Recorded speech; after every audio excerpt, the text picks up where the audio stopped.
Welcome, everyone. Latest edition of Office Hours. Here we are in March, 3 months into the year, getting things rolling here. I'm going to let you all kind of slot in here. Today's topic is going to be on training deep focus, which for the traders out there may be a little bit tough, given that Jay Powell is speaking now, imminently. Whatever. So yeah, we're going to be talking about deep focus and how to train it today. As always, Office Hours is your opportunity to get your most pressing mental game questions answered. So you can begin kind of posting those questions in the chat, and I will be happy to get to them. And if you know of anyone that could use some extra mental game help today, by all means, send them the link to Office Hours. Have them come join us, and we'll have a little bit of fun here today. Let's see who's coming in here today. Barry, welcome. All right. Well, congrats on the greatest achievement, a tale of deep focus over time. Love to hear it. I'm going to get to your question. Look, Kostya, hello, welcome. Tropical Trader, hello. No trades while Powell speaking. Smart decision. Good day to you. Barry, I see your comments, so we're going to get to your thoughts here in a minute. Carlos, same deal, man. I'll be here for an hour. You guys have questions, I will be here answering them. I'm going to talk about focus at the outset, share with you a new thing that I've released on YouTube, and then yeah, I'm here to help y'all. Peter, welcome. ID, good to see you. Welcome. So one thing I want to share to you guys, which is kind of exciting. So one of the things I realized is that here we are, Office Hours 22. Again, so almost 2 years, going strong. There's a lot of content that's kind of buried in there, right? A lot of questions that have been answered that I want to make it a little bit easier for you all to find. So you can now go to my YouTube page. And if you find your way here, right to the home, and scroll down, you'll see a new section called Mental Game Q&A. And basically what this is, I've created some playlists based on topics, and I've chopped out from 3 different office hours. Now I'm just doing this as a test to see what you guys think.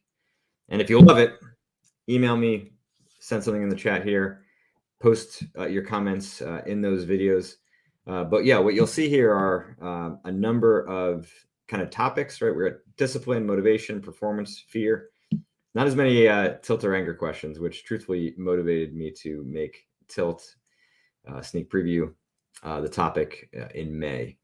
But yeah, you kind of just click in here, and if we go to, let's say, the performance questions, you'll see, right, here's a list of 7 videos, right? They're short. It's just the actual individual question and answer from those individual office hours. And it gives you a very simple way of kind of navigating through the variety of issues that you have and getting, I think, just a much more user-friendly way of, finding those answers through the multiple office hours that have been out there. So like I said, this is a test. Let me know what you think. And if you love it, I will keep doing more of them. And I think eventually what will happen is we'll have a pretty good database where you can go in and search based on what you're dealing with on any given day. All right. Well, immediate feedback. Love it. It's great to hear. So yeah, if you all have other feedback, let me know. I'm all ears. So today's topic is training your focus. And if you go to this blog here, this is kind of what we're working off of. And deep focus is a topic that has been written about by many people. There's a great book on my shelf there, Deep Work by Cal Newport, highly recommend. If you're talking about retraining habits, Atomic Habits, another book on my shelf by James Clear, another fantastic book. And of course, I've written about it in both the Mental Game of Poker 2 and the Mental Game of Trading. And what I wanted to do here was just talk about it in a slightly different way, right? If we're going to talk about training deep focus, there's just a few parameters of things that I think are really important for you to understand. And if you get it wrong, it's going to make things a lot harder.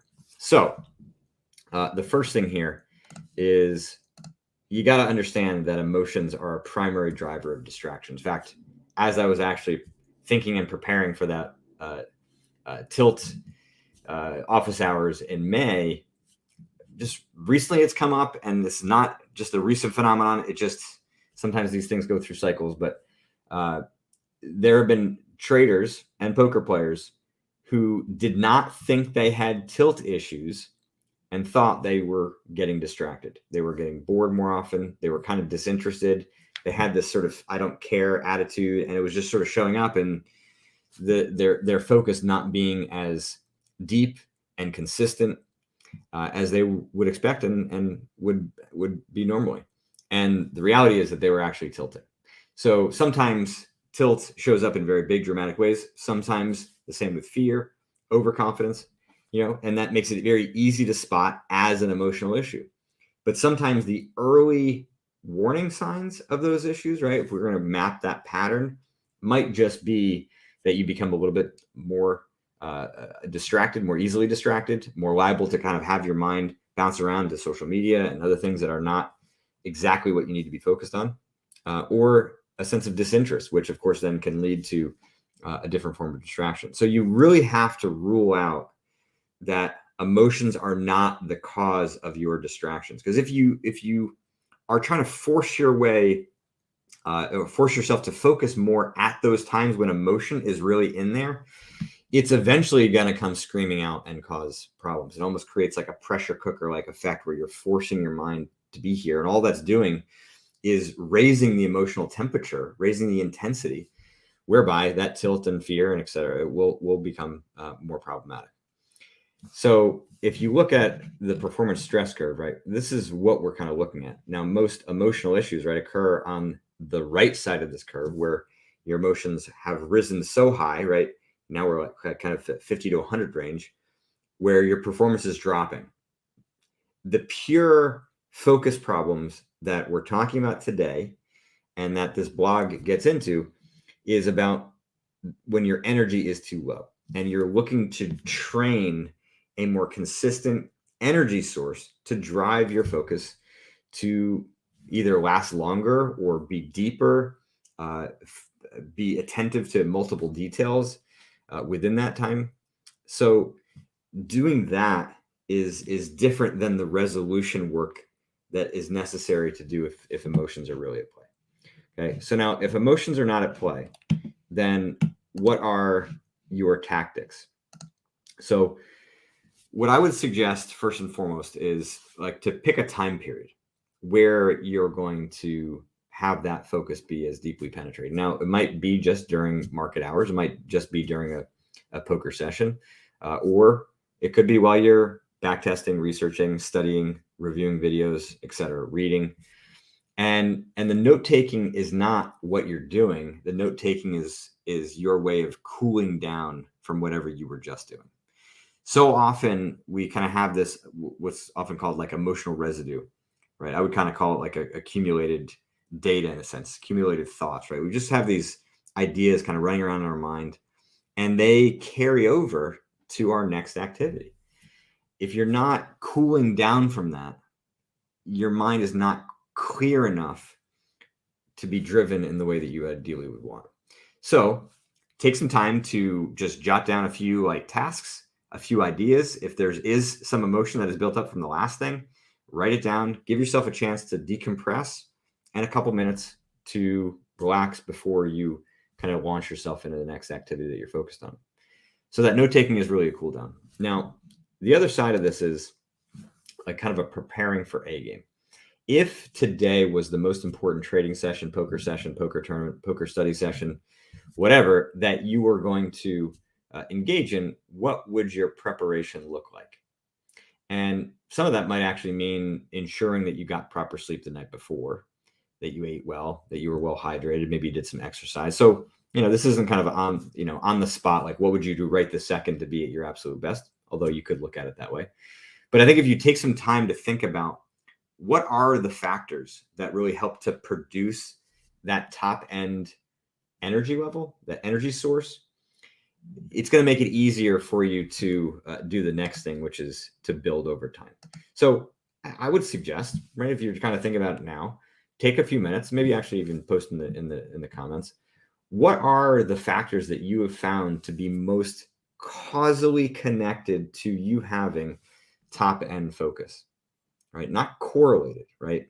You could say that listening to some music, lighting a candle, going through some, routine may be correlated. Oftentimes happens around the time when you are in an ideal mental state, ideal focus state. The question is causality, right? Consistent high quality sleep causes you to have better opportunities for focus. It's certainly going to lend itself to lend you to have more endurance and the ability to have that. Now, I say opportunity because just because you have a lot of energy doesn't mean you can direct it in the right way. So sometimes the training and the building over time is not just the building of endurance, but also the ability to contain it and corral it. Because I know there are certain times where I'm full of energy and my mind is going in too many different directions. So that's one thing. So causality. So just post in the chat. Let's see what you all think in terms of what are the things that are best causally connected to you having top end focus. Now, I will say for me, from my normal work day, absolutely, if I am well prepared to know exactly what it is that I'm going to be working on throughout the day, it's not just that I will have great focus during those individual periods where it might be, going from a coaching session to working on a blog or working on another book or whatever project may be, or having another conversation.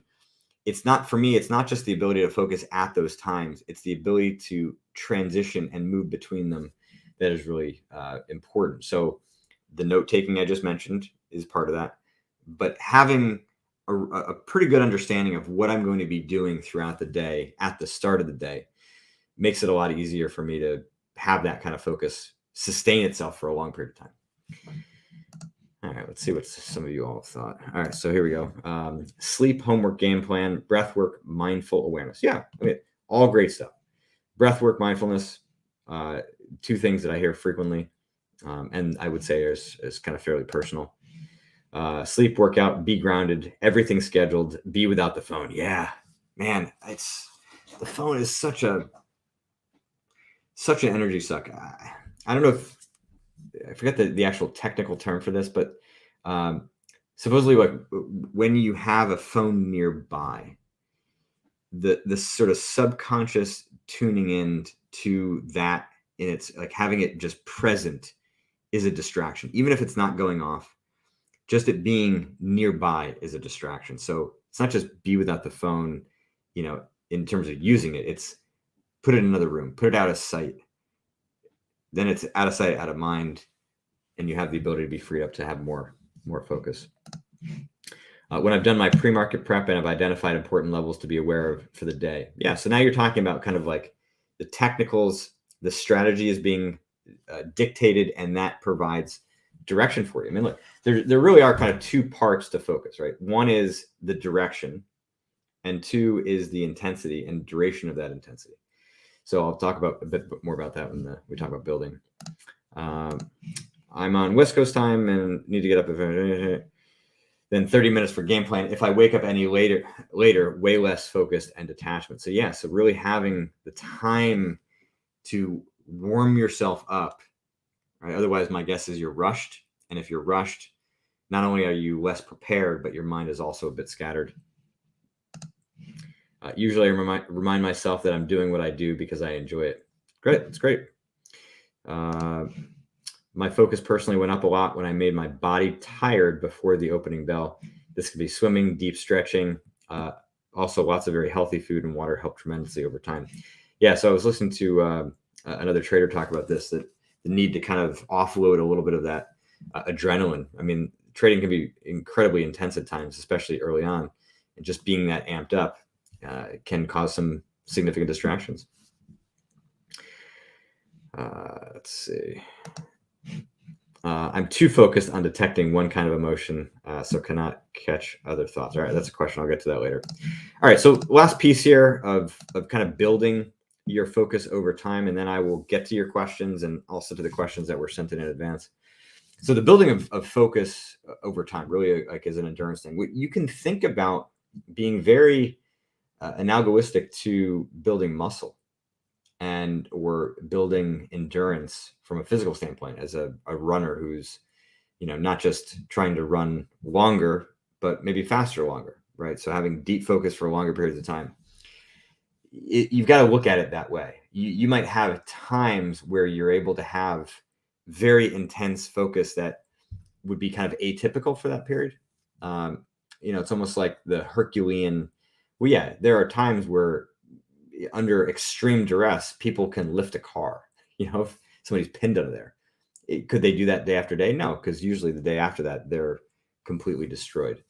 So we're talking about sustaining consistent duration of focus where, sometimes people get into, kind of high focus environments, high focus states because they've crammed, right? Procrastination can be the cause of, really quality focus for small periods of time. But is that something that's reliable? What we want is the ability to create it internally. And that sometimes demands more internal training versus relying on the intensity of a poker tournament, the trading session, or procrastination creating that stress. So what you can do is actually track this over time. You can track the duration and the intensity of your focus. You can track, actually, I'm going to show you this because this is something that I've used personally. And some of my clients have found pretty helpful. Now, I'm not going to make this available as a worksheet. It's too basic. But the basic premise is quite simple. So this is something I use quite regularly. I've blacked out kind of my priorities and my strategy for here just to not make it too personal here. But the basic idea is like, you set the date, okay? Set a time goal. So let's say this is, start of the open for the market, 9:30 a.m. to 11:30 a.m. before you're going to take your first break. That's when you get most of your trades and you can take a small break. And so time goal would be that. Now, obviously the topic would just be the open. Now, what you start to do is track the time to distraction. And the distraction could be literally anything that takes your mind away from what you have defined as your optimal. Now, I am really hard on myself with this, not necessarily critical, but more in terms of being very precise. So I would consider a distraction to be a thought that is unrelated to what I'm doing. So I look out and see, a hawk. Well, okay, that's technically a distraction, right? I've allowed that moment to disturb what I'm actually trying to focus on. And so the amount of time it takes that to occur is noted. And then I'll quickly explain the distraction. Doing that is a point of refocus.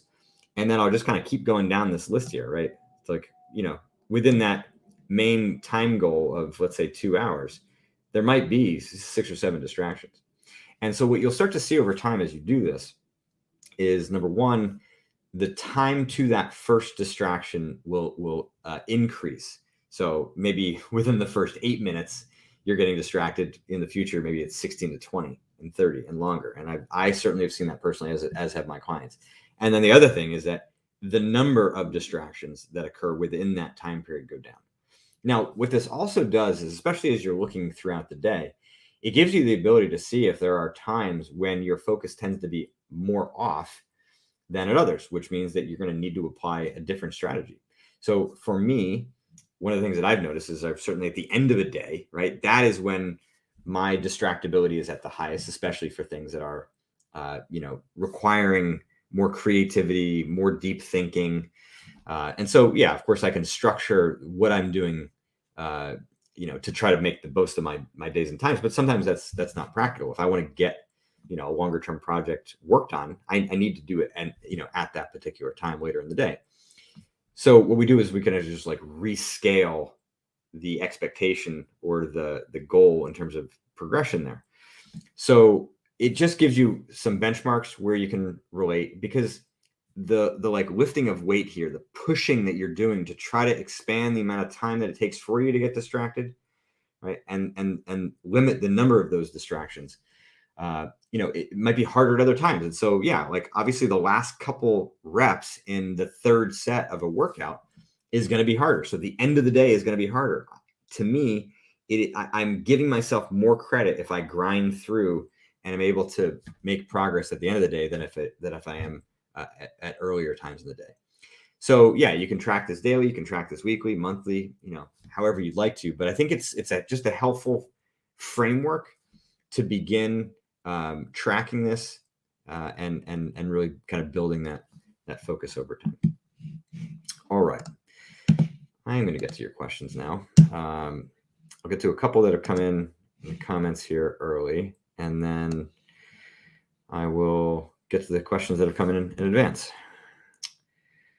All right, so Barry, let's read your story here. All right, when I was 11 years old, I had my first episode of sleep paralysis. I thought I was going to die and fainted. It terrified me so much I locked myself away for 25 years until I found you.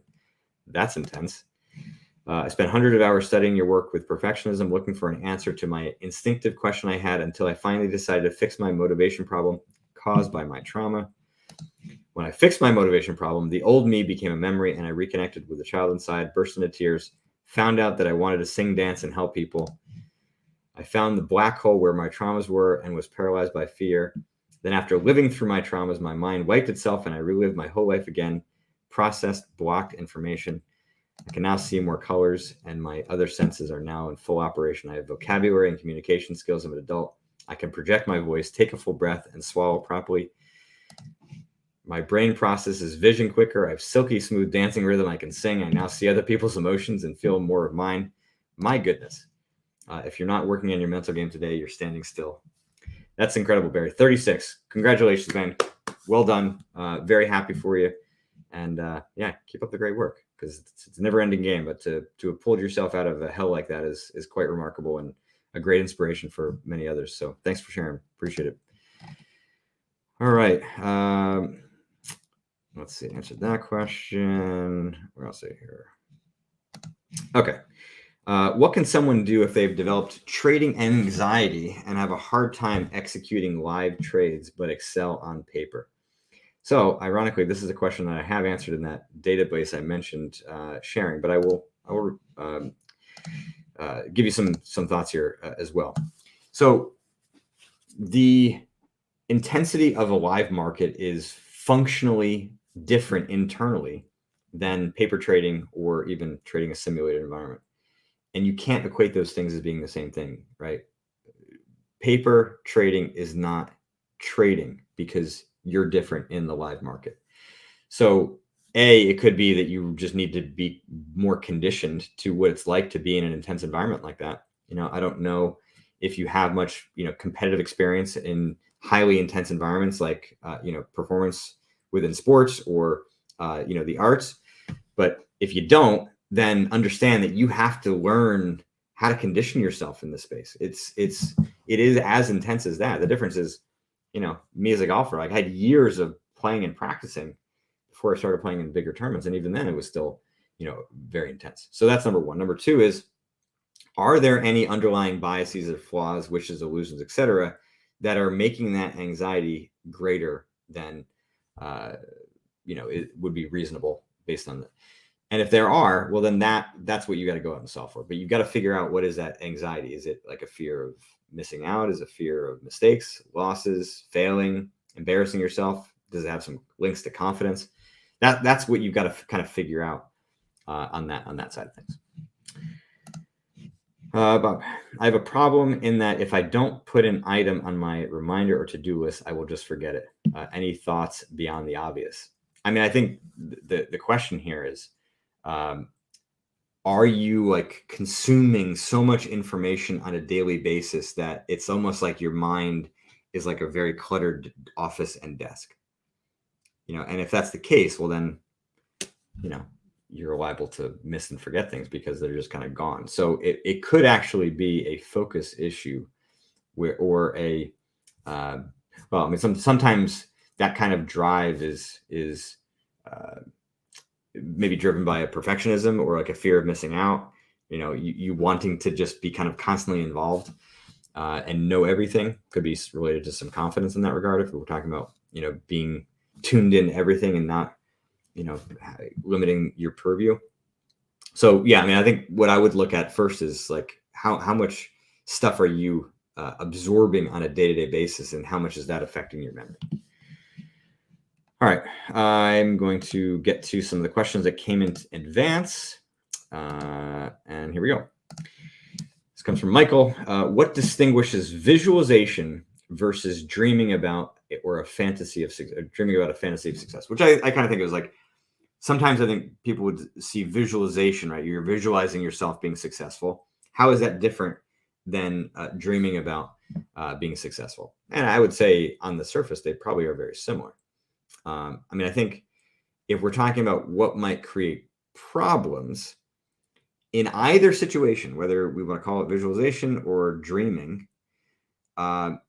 if there's a lot of emotion that gets generated, a lot of positive emotion that gets generated, that is where the problem begins, because there's an attachment that gets made to that outcome. Your emotions actually begin to think that those outcomes are real, and they're not. You got to work at it. And so yeah, having a visualization of success or a fantasy or a dream of success can sometimes undermine your drive, your motivation, because the part of you thinks that you've already accomplished it. It feels a little more real. And we're not talking in a black or white terms. We're not saying you're delusional, but we are saying that there's a part of you that is just not as driven to get it because you kind of already think it's yours.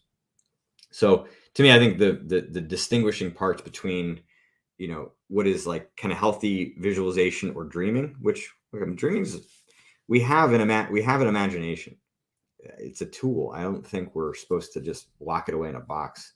I mean, I use it frequently to imagine myself playing out certain scenarios, either with a client, myself on the golf course, what I might want in the future, even as simple as thinking about dinner and what I might want to eat, imagining how something's going to taste, and am I really in the mood for that? So is that kind of imagery a problem? No, I think it's a problem when it takes away the energy that we need to drive ourselves towards the goals that we want. That's what I would kind of answer. That's how I would kind of frame the answer there. Actually, this is a 3-parter. Didn't re-edit this. So when I enter the trade, I always take profit way before my own specified planned target. Oddly, about a year ago, I had the opposite problem. I used to overhold to unrealistic targets, but seemed to overcompensate it too much. Usually I'll enter the trade, say to myself, I'm definitely going to hold to target. But as the minutes roll on, I look at the equity counter and inevitably want to just bank the first pullback. I've done the A to C game analysis and the mental hand history, but I can't get past this problem. Gee.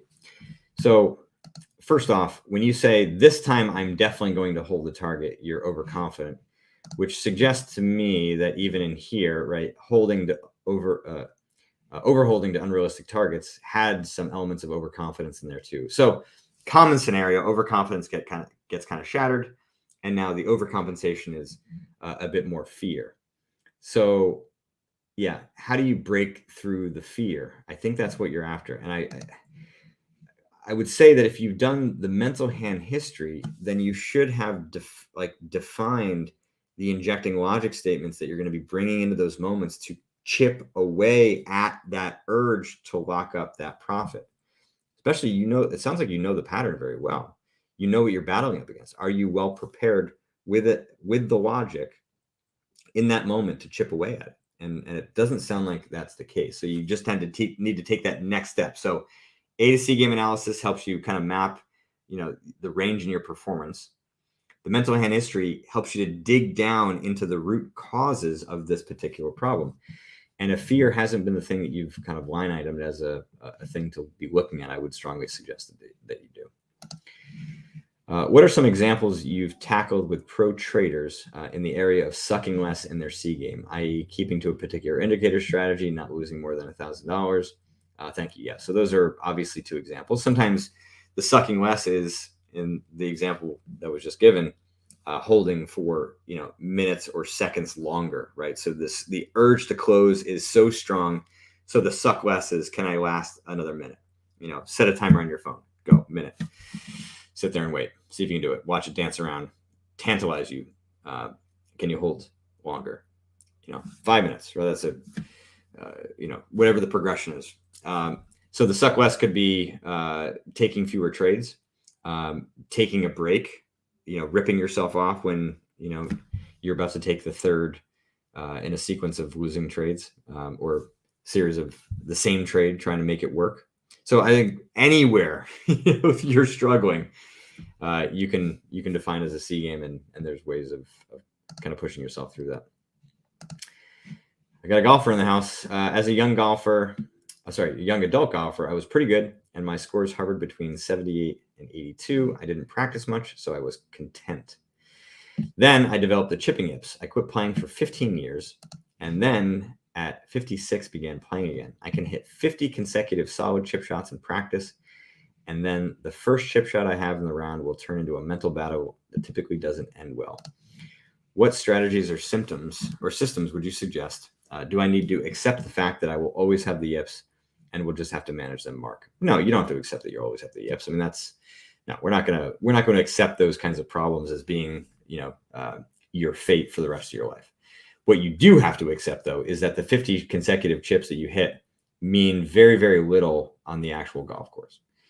Do they mean nothing? No, but they don't mean as much as I think you think they do. And that's a big problem, right? The practice environment there's no consequences there. So I would strongly suggest that you change how you are actually practicing. It's so easy to get into a rhythm where you're just kind of hitting chip after chip after chip from the same spot to the same target. Hit one from each spot to each target. Move around constantly. Change clubs. Disrupt the momentum and create more of an environment that is similar to the golf course. And frankly, you hit 1 or 2 chip shots per hole at most, I assume, or at least you want to. So, but that doesn't exist in the golf course where you're hitting 15 within the span of several minutes. So you need to kind of change the way that you're approaching that, number one. Number two is what created the yips? I would go back and try to use my system, right? The mental hand history. And you can go to that YouTube page that I showed you. Here, I'll bring it up again, which is here. Okay. Under mental game system questions, right?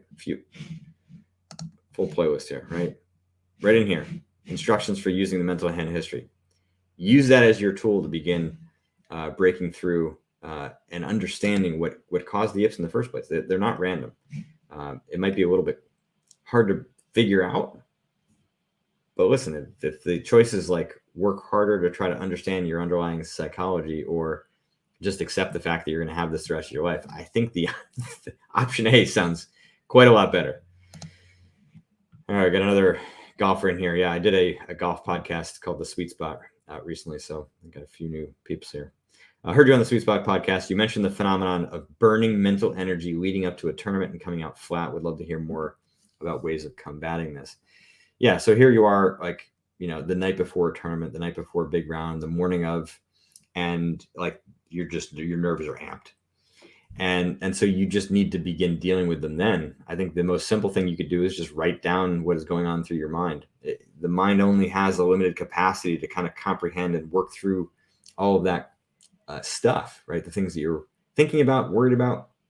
Some of them may be practical in that there might be some really hard holes that, your ball flight might not really be suited for. So, having to figure out a strategy. If, you're even par going into that hole, what are you going to do? Are you going to lay back? Are you going to be aggressive? I mean, so if it's not, but either way, just like get what's going on in your mind out on paper, especially the night before, because you really want to work through the fear as if you were working through it on the golf course, but doing it now.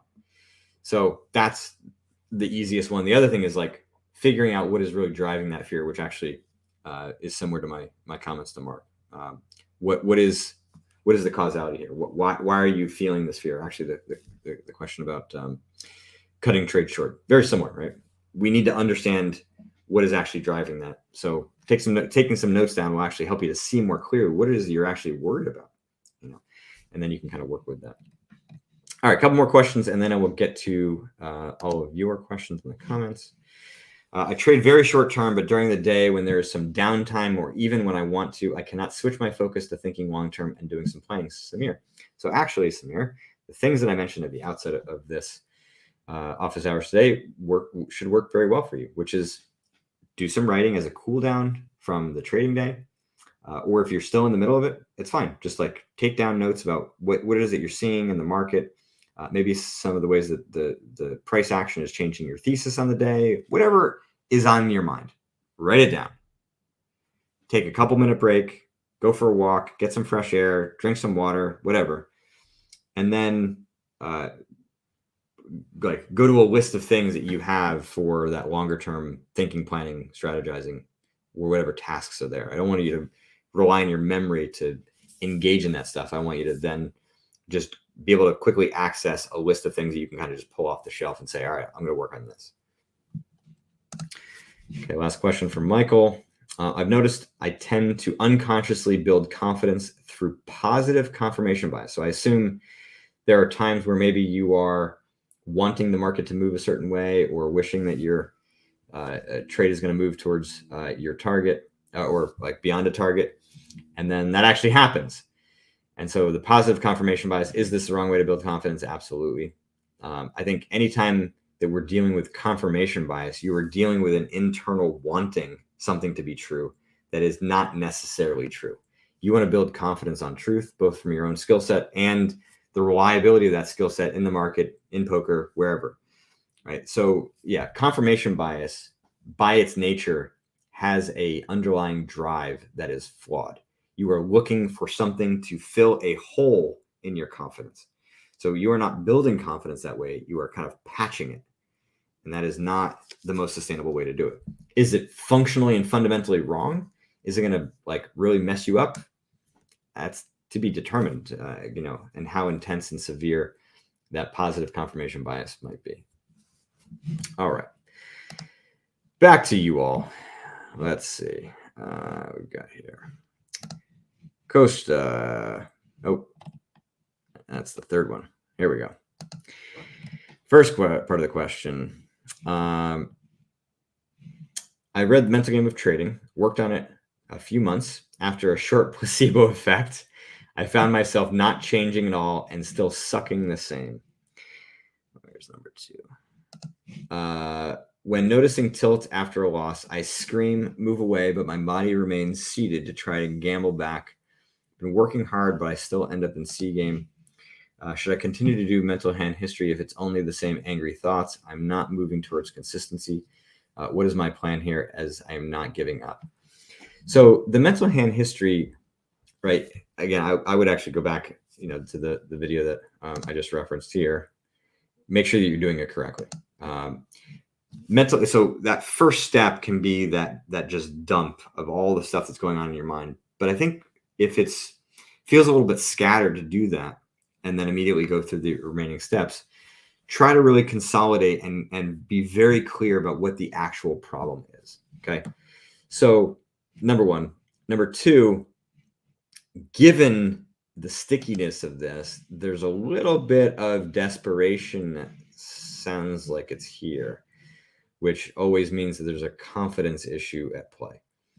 So if you've been focused more on the tilt chapter and trying to correct the source of your anger, you may want to look at the confidence chapter a little bit more closely and see what flaws may exist within your confidence, because that may be where you might find the part that's going to really kind of unlock you.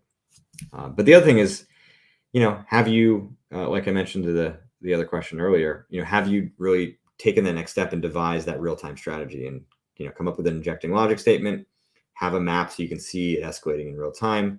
Do you have a strategic reminder that's going to help you? And I'm not saying that is the cure. I am saying that needs to be part of the overall strategy. And if it's not, then, you're going to struggle to avoid getting to this spot right here, right? Because if you get to the point where your body remains seated and you try to gamble, right, that's probably like you're like 8, 9, or 10 out of 10 in terms of emotional intensity. It's too late. It's so difficult, not just for you, but for anybody, to be able to address their emotions at that level of intensity. You've got to catch it early, way earlier than this, and be far more aggressive at avoiding and giving yourself the option to get to that point. All right. I think it's this one. All right. Christian, poker player here. What's a daily practice that can strengthen focus? And what's a good tool for refocusing after losing focus? Some practice while taking a break.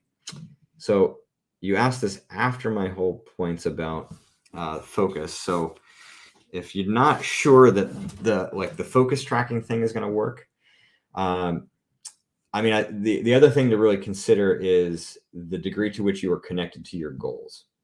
So sometimes another form of injecting logic can be like injecting your goals and reading them and really feeling connected to them, because they ultimately can be the internal driver of your focus, right? Because ultimately your focus, just like discipline, should be serving your goals.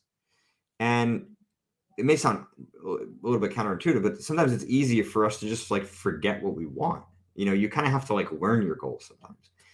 Early in our careers, what we want is sometimes so obvious. It's like in the water every day. They don't have to think about it. You're just going hard.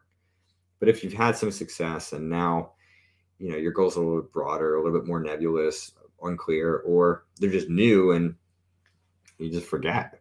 Well, you got to reconnect to them. And so that means having them written out, read at the start of the day, and use them as a thing that you're kind of dipping back into throughout the day to keep building that focus and kind of helping you push, almost like a coach standing behind you as you're bench pressing, yelling at you, kind of like, come on, you can do it, you can do it. Right? That reconnection to your goals can create, again, that little boost of energy to push you a little bit harder. But then you also might need some breaks throughout the day because you are working that hard. Some practice while taking a break. Yeah. So hopefully that will help. Okay. I can manage tilt if I closed a red trade and going to take the next stupid trade that required action. I look at my reminders, but when fear drops to tilt within one trade, that is so hard. So I'm not sure I entirely understand, but if I'm understanding correctly, that closing a trade red, you're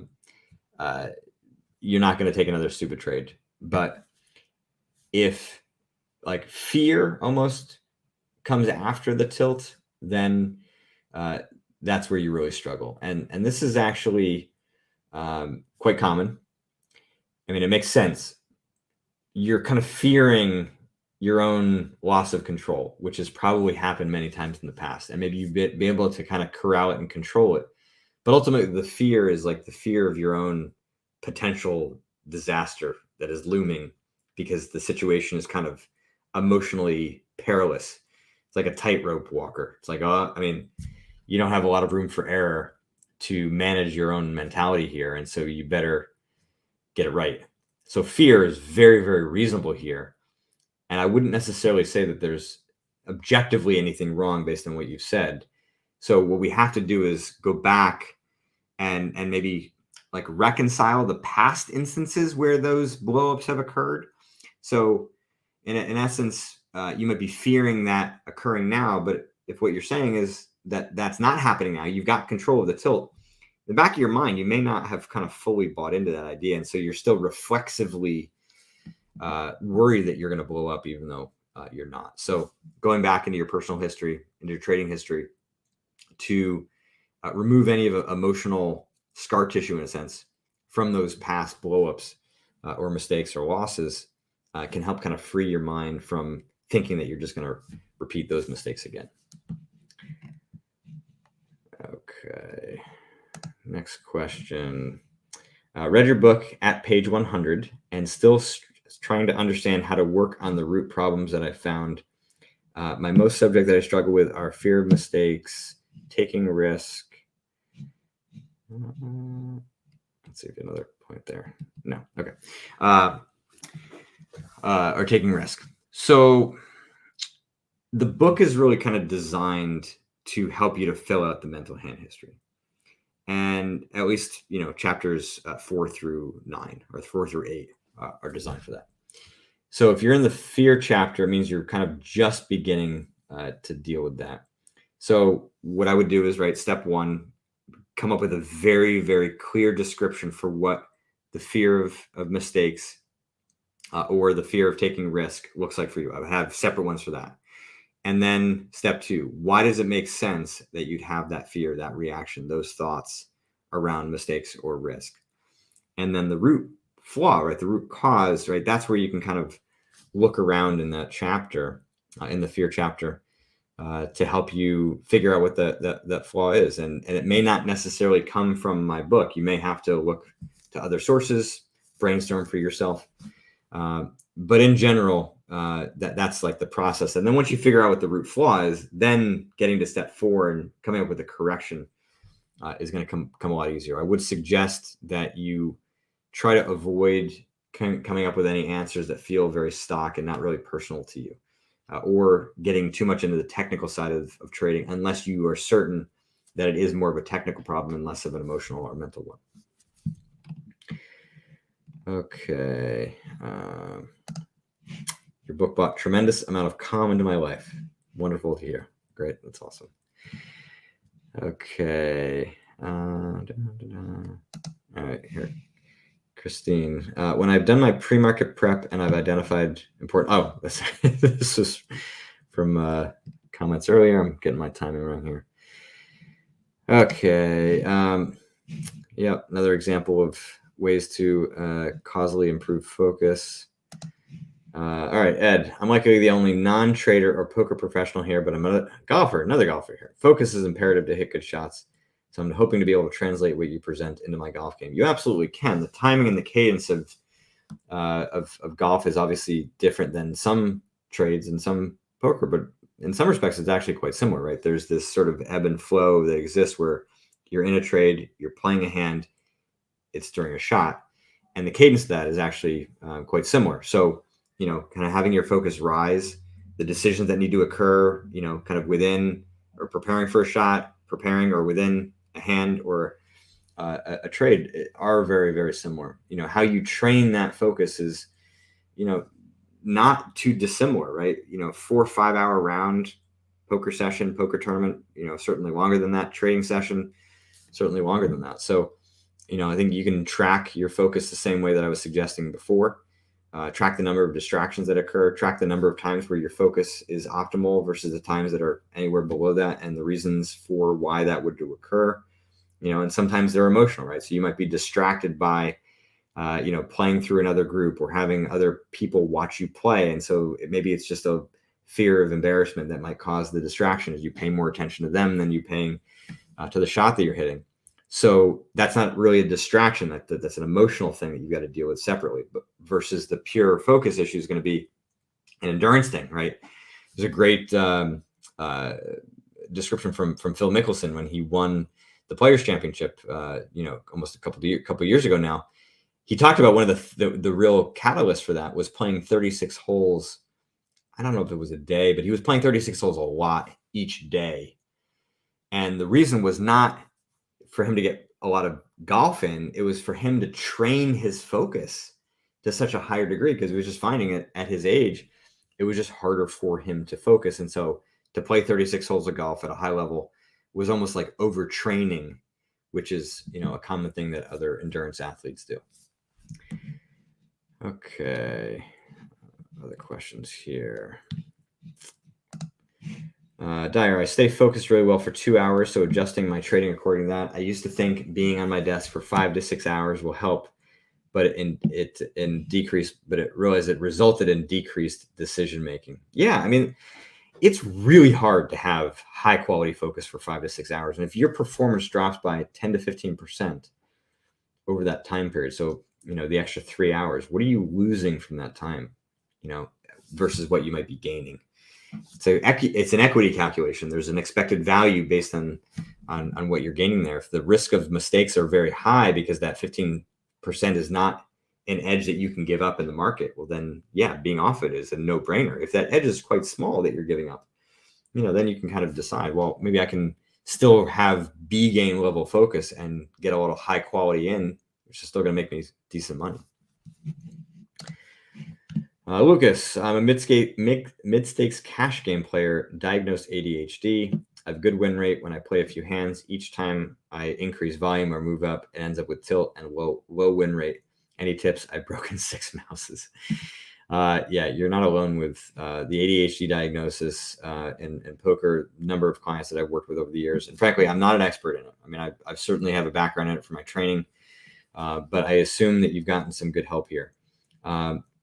So when you increase volume or move up, what that tells me is that you're not dealing great with the added intensity, which could very well be more of a like a pressure thing, right? Playing more hands, if it's generating like stress, then obviously your hand, the quality is going to go down for that. And then when you move up, maybe that stress is causing poor play, which is then causing the tilt. So I would kind of look at that first. I don't know that it's necessarily a focus issue per se. I think it might be something in the way that you're handling just like kind of the added pressure of those two situations. Any thoughts on resolving both life and trading trauma and coping mechanisms developed as a result, triggering intense emotional reactivity? So you can use the mental hand history as a tool to go back and deal with that. Now, the adaptation is you're not talking about a present day issue. You're talking about a past issue and talking about it in a present oriented way. And then like, why does it make sense that you're still holding on to it? Why does it still bother you? It's not just why is it flawed, but also, or why does it make sense that you have that problem? But like, why does it make sense that you're still kind of reliving that trauma? Now, that would be kind of the most basic way of beginning to crack through it. If you want to get clinical, right, there are a number of therapies out there that can do that. The one that I particularly like, and it's not for everybody, it's not like it has 100% success rate. So, you know, you may just have to try it. It's called EMDR. The acronym stands for eye movement, desensitization, and reprocessing. It is, to me, the poster child for bad marketing. Okay. It's a terrible name. Basically, it just is like a massage for this trauma, right? The scar tissue in your muscles has to get broken apart. How do you do that in your mind? Well, what they found is that through stimulating both hemispheres of the brain while kind of going through this whole protocol, stimulation can come through eye movement. You do kind of this Cheshire cat thing. I'm not recommending you doing that. It's not as simple as that. There's a whole protocol in therapy where don't do it. But my point is just to explain the technique. And what they found is that through stimulating hemispheres of the brain through multiple methods, none of them invasive. There's no like electrodes being stuck into your brain. Okay, this can be done in an outpatient therapy setting. What they found is that it does kind of create that massage for the brain and allows the scar tissue emotionally to kind of break apart. And it's the one that I have done personally. I've had therapists numerous times over the years. For my past traumas, a bit of a perfectionist in that regard. I try to get all my shit taken care of. And you know, a number of clients have found it effective, but frankly, there have been clients that have not been able to have much success with it. So not a single solution, but you know, I think both of those are options you can look into. Okay. Wow. All right. 7 minutes here. Almost out of time. I may have to go to lightning round mode, but I'll see what I get to. Is there anything I can do outside of market hours to work on my mental game, i.e. putting in the reps, assuming I've already finished mapping mental industry for the emotion I'm working on? Yeah. Study those things so they can become totally internal. I want you to be woken up at 4 a.m. and be able to like recall them cold, right? Including the real-time strategy of the injecting logic and strategic reminder. If you do that, then you're well prepared. And so you don't need a ton of reps. It sounds like you've already put in a lot of work. But I think the last maybe hurdle here is like make sure that your strategy is really well internalized so that it just means that you're going to be even more precisely attacking those early warning signs once they occur. How to manage fear once you focus on fear thoughts, but instantly you have to deal with tilt thoughts. I'm like a goalkeeper has to focus on 2 gates. I see. So this is the question I was kind of struggling with before. How do you deal with kind of 2 mental or emotional problems happening at one time? It's an interesting question. I mean, I think the bottom line is like you've got to have those corrections kind of prepared in advance. So actually to Edgar's question and point just before, like you can't be kind of like coming up with a strategy on the fly, right? It has to be prepared in advance. And the good thing is that, right, these patterns happen again and again and again. So you kind of know what you're going to have to be facing and dealing with. So just get better prepared for it. Oh my goodness, there's a lot of questions in here. All right, so let me just come back to the real question here. Have you found EMDR to work without reliving details in traditional top therapy also? So yeah, you are reliving the past traumas, and it's painful. It is not fun. But neither is like really deep tissue massage. It's painful. And it's going to cause, more emotionality in the short term. So yeah, you got to be really ready for it. But I mean, the research that they've shown, so you take like combat veterans who have experienced like significant trauma, what might have taken, 5, 10, 20 years of talk therapy, can be shrunken down into 5, 10, 20 sessions of EMDR. Again, that's when it works. It's not a miracle. It's not fun, but the other side can be quite freeing. So yeah, I would suggest at least looking into it. There's a great website, EMDR either.com or .org that'll have a lot of information, research that's been done on it. Yeah, it's a well-validated technique. It's just a really, really bad name. Okay, let's see other questions here. I read the feelings of fear and excitement have the same. I read the feelings of fear and excitement have the same physical state in our body, heart rate, cortisol, etc. Thus, the common "just stay calm" doesn't work, as it requires a different bodily state.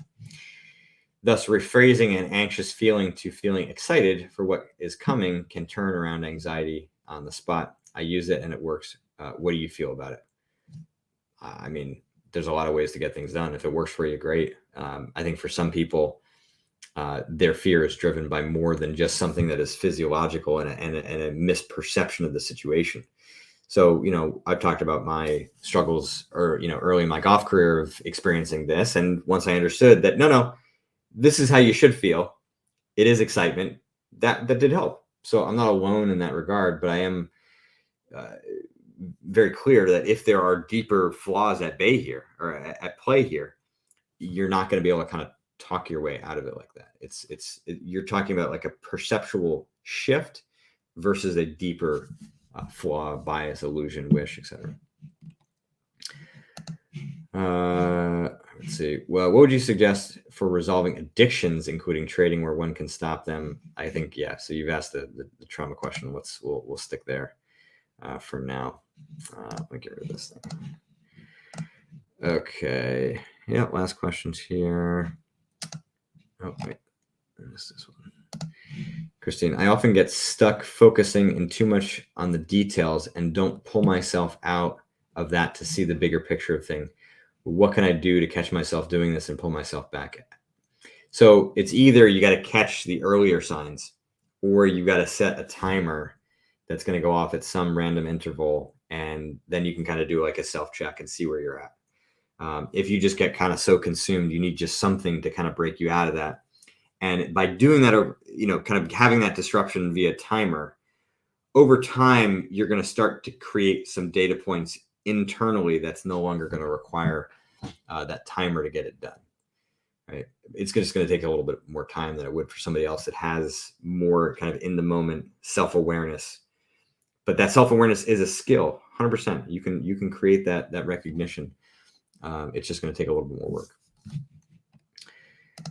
Hi, Jared. Really focusing on your book this year. I have the strat, just not the MA. The mental approach. There we go. All right, cool. Well, rock and roll. This is the year to do it. Okay. I think this is the last question here. Yeah, so you have two focuses, one on technicals, other on mental. It's overwhelming. Will be easier after some time. Yeah, the more, like anything, it becomes a skill. But again, if you spend more time away from trading or playing to prepare yourself, then it's going to speed up the amount of time it's going to take for you to have that strategy be internalized. All right, y'all. Lots of great questions. Happy to answer all of them and get some good work done today. So next office hours is just about a month from now, April 19th, 4:30 p.m. Eastern, 20:30 UTC. And the topic is increasing size and stakes. Next month is the 2-year anniversary of the Mental Game of Trading coming out, and frankly, also the 12th anniversary of the Mental Game of Poker coming out. But the increasing size and stakes actually came because I checked in with a number of traders that were featured in the book, and this was one of the topics that kind of came up. A lot of them are doing well. Spoiler alert. I'm going to have a blog, about kind of that follow up, and then I'll also have a blog about increasing size and stakes. But yeah, if you have questions on this, by all means, post them in the office hours link on my website. Be sure to sign up to my newsletter there as well. Be notified of all my blog releases, access to my worksheets, and as well as the Intuition ebook. But that is it for today's episode. I wish you all very well, and yeah, do the work, make some progress. See if we can make your focus better, and I want to hear about it next time. So please do let me know. All right, take care, everybody.